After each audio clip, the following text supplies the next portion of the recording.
Assalamualaikum warahmatullahi wabarakatuh. Perkenalkan, nama saya Fikri Hafizi, mahasiswa profesi nurse angkatan 25. Di sini saya akan mempresentasikan materi tentang nutrisi ibu hamil, stase maternitas. Pertama, kita ketahui religious knowledge-nya. Firman Allah dalam surat Al-Mu'minun ayat 14 yang berbunyi, kemudian air mani itu kami jadikan segumpal darah, lalu segumpal darah itu kami jadikan segumpal daging, dan segumpal daging itu kami jadikan tulang belulang, lalu tulang belulang itu kami bungkus dengan daging, kemudian kami jadikan dia makhluk yang berbentuk lain. Maka Maha Suci Allah pencipta yang paling baik. Jadi dapat disimpulkan dalam surat ini bahwa penciptaan atau pembentukan manusia itu dari segumpal darah sampai menjadi manusia seutuhnya itu melalui proses, dan Allah itu menciptakan manusia dalam bentuk yang sebaik-baiknya. Kemudian dari pendahuluan di sini, nutrisi ibu hamil merupakan hal yang penting yang harus dipenuhi selama masa kehamilan, yaitu untuk mengurangi resiko gizi buruk terhadap ibu dan janinnya. Jadi di sini sangat penting sekali peran keluarga untuk memantau dan memberikan gizi yang sehat. Dari data Survei Demokrasi dan Kesehatan Indonesia atau SDKI tahun 2010 menunjukkan angka kematian balita sebesar 44 per 1000, angka kematian bayi 34 per 1000, dan angka kematian neonatal 19 per 1000. Jadi masih rendahnya gizi buruk ibu hamil di Indonesia ini.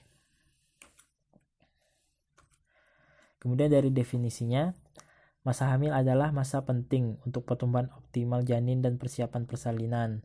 Jadi oleh karena itu penambahan zat-zat gizi yang sehat itu sangat baik sekali untuk ibu hamil sampai pertumbuhan janin. Kemudian saat persalinan, terus persiapan menyusui dan tumbuh kembang bayi sampai menjadi dewasa.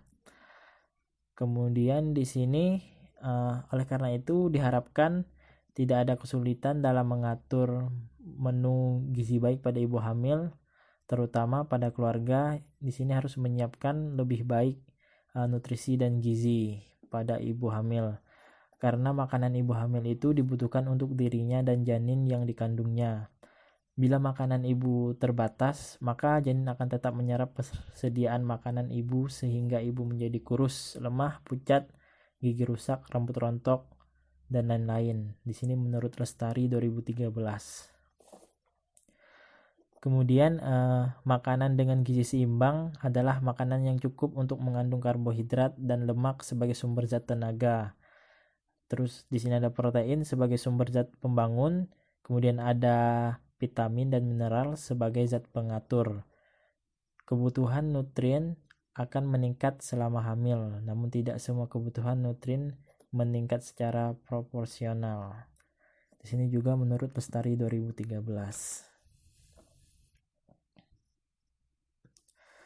Nah, di sini makanan yang baik dan penting bagi ibu hamil. Di sini kita bisa lihat terlebih dahulu. Yang pertama itu ada kalori, kemudian asam folat, protein, kalsium, zat besi, serta vitamin A, C, dan D. Ya, kita ketahui terlebih dahulu di sini ada kalori, ada makanan apa saja yang mengandung kalori di sini. Selama kehamilan, konsumsi kalori harus bertambah di kisaran 300 sampai 400 kal per harinya. Kalori ini dapat sumber makan variasi. Nah, di mana pola makan 4 sehat 5 sempurna harusnya. Jadi 4 sehat 5 sempurna itu diharuskan. Kemudian di sini baiknya 55% kalori itu diperoleh dari umbi-umbian serta nasi sebagai sumber karbohidrat. Serta nasi sebagai sumber karbohidrat itu kemudian ada lemak baik nabati maupun hewani sebanyak 35%. Dan 10% dari protein dan sayuran serta buah-buahan bisa melengkapinya.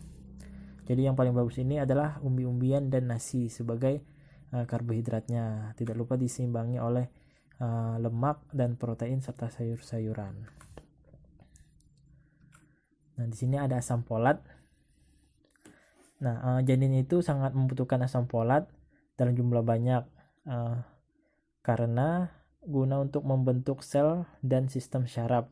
Selama trimester pertama, janin akan membutuhkan tambahan asam folat sebanyak 400 mikrogram per harinya.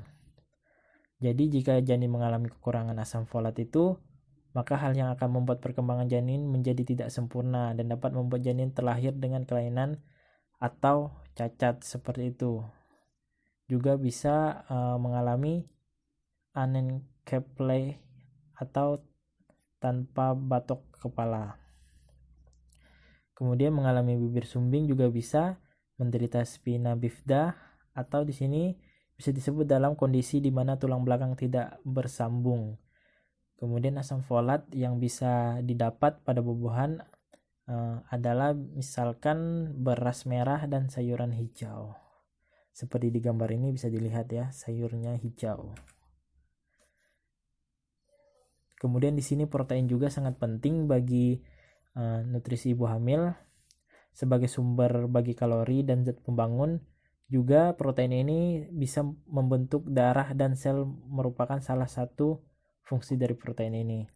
Jadi protein ini dibutuhkan oleh ibu hamil dengan jumlah sekitar 60 gram setiap harinya atau 10 gram lebih banyak dari biasanya. Kemudian protein ini bisa didapatkan dari kacang-kacangan seperti kacang kedelai, atau bisa tempe, putih telur, daging, atau tahu yang terbuat dari kacang kedelai. Oke, kita lanjut.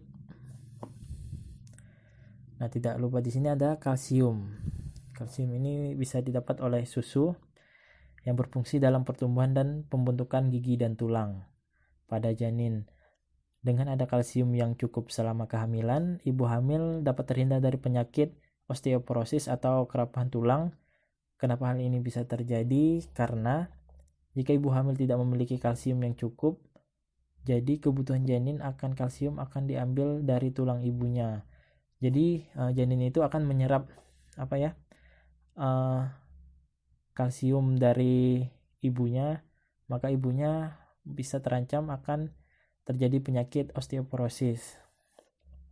Kemudian susu dan produk olahan lainnya merupakan sumber kalsium yang baik. Selain kalsium, susu memiliki kandungan vitamin lain. Jadi susu ini juga banyak memiliki kandungan yang baik bagi tubuh, seperti vitamin A, vitamin D, vitamin B2, vitamin B3, dan vitamin C. Selain dari susu, kacang-kacangan dan sayuran hijau merupakan sumber kalsium yang baik juga. Nah, kemudian kita lanjut di sini dari zat besi. Zat besi ini biasanya terdapat pada daging yang merah. Nah, yang berfungsi dalam pembentukan darah, terutama pembentukan sel darah merah, hemoglobin, dan mengurangi risiko ibu hamil terkena anemia. Zat besi juga diperlukan pada saat kehamilan memasuki usia 20 minggu. Karena kebutuhan akan zat besi sebanyak 30 mg per harinya, zat besi dapat diperoleh pada daging-daging seperti tadi, hati, atau ikan dan sayuran, atau ikan segar. Oke, kita lanjut. Nah, kemudian dari vitamin-vitamin. Pertama dari vitamin D sangat diperlukan, yaitu dapat menyerap kalsium sehingga sangat bermanfaat dalam pembentukan dan pertumbuhan tulang bayi. Yaitu vitamin D dapat didapat dari sumber makanan, susu, kuning telur, atau hati ikan. Jadi tadi susu itu banyak mengandung zat yang baik bagi tubuh, terutama vitamin D juga. Kemudian dari vitamin A-nya sangat bermanfaat bagi pemeliharaan fungsi mata, pertumbuhan tulang, dan kulit. Selain itu, vitamin A juga berfungsi sebagai imunitas dan pertumbuhan janin. Jadi vitamin A ini dapat membentuk imunitas pada janin. Namun meskipun vitamin A sangat dibutuhkan oleh ibu hamil, jadi jangan sampai berlebihan. Jadi tidak boleh berlebihan untuk mengkonsumsinya, karena jika ibu hamil mengalami kelebihan vitamin A, hal yang dapat terjadi adalah membuat janin terganggu pertumbuhannya. Jadi akan memperhambat pertumbuhan janin jika vitamin A-nya berlebihan. Kemudian dari vitamin C, tubuh ibu hamil memerlukan vitamin C, yaitu guna untuk menyerap zat besi. Jadi makanan yang seperti daging-daging merah dan ikan-ikan segar tadi yang mengandung zat besi itu akan dibantu oleh vitamin C untuk menyerapnya ke tubuh. Yaitu sangat baik juga untuk guna kesehatan gusi dan gigi, Fungsi lain dari vitamin C adalah melindungi jaringan dari organ tubuh dan berbagai macam kerusakan sel otak kimia. Nah, di sini mengandung antioksidan. Nah, yang terakhir di sini saran umum untuk menghindari infeksi dari makanan. Nah, kita ketahui di masa sekarang ini banyak terjadi penyebaran virus ya. Jadi kita harus memakan makanan yang higienis. Nah, yang pertama di sini selalu mencuci tangan sebelum dan sesudah menyiapkan makanan. Terus menjaga permukaan dapur agar tetap bersih. Jadi semua ruangan, terutama dapur yang banyak menyediakan makanan itu harus bersih. Kemudian jangan biarkan makanan yang masih mentah mengkonsumsi makanan yang telah dimasak. Jadi jangan sampai makanan yang belum dimasak itu terkontaminasi oleh virus-virus atau bakteri luar. Jadi kemudian cucilah makanan tersebut sebelum dimasak supaya bakteri atau kuman-kuman itu hilang. Kemudian di sini masak makanan hingga matang. Terus jauhi hewan peliharaan dari dapur. Jadi jangan sampai di dapur itu kita mempunyai hewan peliharaan. Takutnya nanti kuman atau bakteri yang ada di hewan itu menempel di bahan makanan atau makanan kita yang ada di dapur. Kemudian jauhi hewan peliharaan dari dapur. Gunakan sarung tangan ketika Anda membersihkan kotoran, baik itu kotoran binatang peliharaan atau kotoran-kotoran yang ada di sekitar dapur. Terus simpan makanan pada suhu yang sesuai. Biasanya kalau awet itu di freezer. Oke, terima kasih. Jika ada pertanyaan mungkin teman-teman bisa bertanya nanti di grup ya, atau di komentar. Oke, dari saya sekian. Jika ada salah-salah kata, saya mohon maaf dan mohon ampun kepada Allah Subhanahu wa Ta'ala. Saya akhiri. Wassalamualaikum warahmatullahi wabarakatuh.